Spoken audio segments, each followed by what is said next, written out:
Alright guys, welcome back into another PGA DFS video. This week we got the 2018 John Deere Classic. Just gonna do a quick recap of last week. It was a pretty good week last week actually. By the end of the week we really narrowed down our core, which did really well. We did really well on Yahoo and FanDuel actually because there's just some really easy value plays that were kind of reflected in the difference in salaries between DraftKings and FanDuel and Yahoo. But getting into kind of what happened is I was really narrowed down my core to like about 10 people. That being consistent with Harkins, Duncan, Hearn, Leamworth I locked in. He was T11. Also locked in Keegan Bradley and Ryan Moore. Those guys both finished T13. And they also had a lot of Brian Harmon. He finished T56. But I'll go over some of the plays that I'm going to be doing on Yahoo and FanDuel just because I want to get you guys some more exposure to that.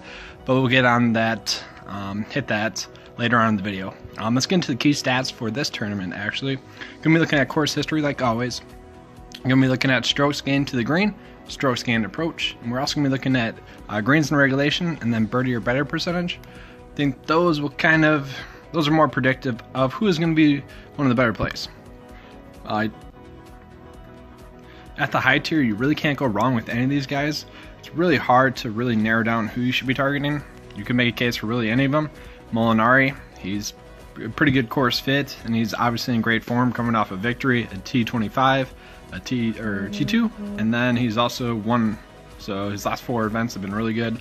Bryson DeChambeau, he checks all the boxes. He is #1 in my model, and he's also coming off of a win last year at this event. Really like Zach Johnson and Steve Stricker. Those guys are more course horses. Might go down to Steve Stricker just because he's like a lot cheaper. Ryan Moore, he's a former winner here. I feel like he's more of a tournament, even though he had a good week last week.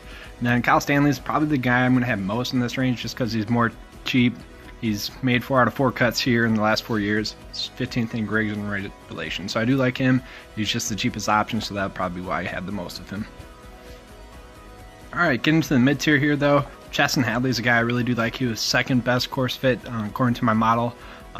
In his last event, he was T8, and the last event here last year he was T25, so I do really like him.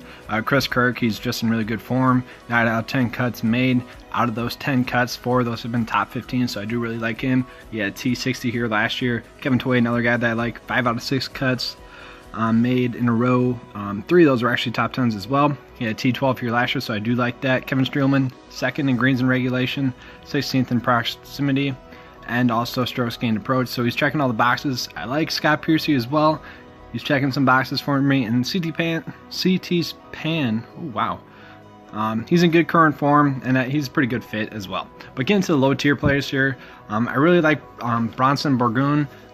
He's top 60 in all the stats I was looking at, which isn't that bad.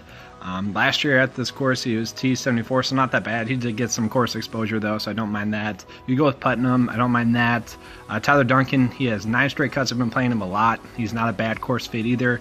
Scott Stallings, his course history is pretty good. He has a T5, T16, and then last week he's coming off of a T13, so I don't mind him. But the other two I'm going to be having the most exposure to is going to be Brandon Harkins and Corey Connors. Harkins has 4 straight top 40s. I don't mind that. And then Corey Connors has just made 7 out of 8 cuts, and he's a really good course fit. Alright, get into the overflows though here.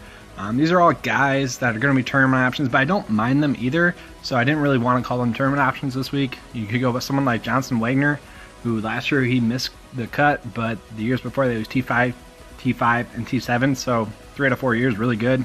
I mean, he's not that good of a golfer, but he performs well on this course. Answer is doing pretty well. He's in good form. He had T27 in 2006. Chaz Reavie, he is a really good course fit, but he hasn't played it that well recently, and he's not in really good form, so he's definitely a tournament option. Really like Joel Damon actually though. He's a good course fit. He's had 5 out of 7 top 25s, but he also has had 2 missed cuts in between there, so it's kind of hit or miss with him. Go with Trey Merritt.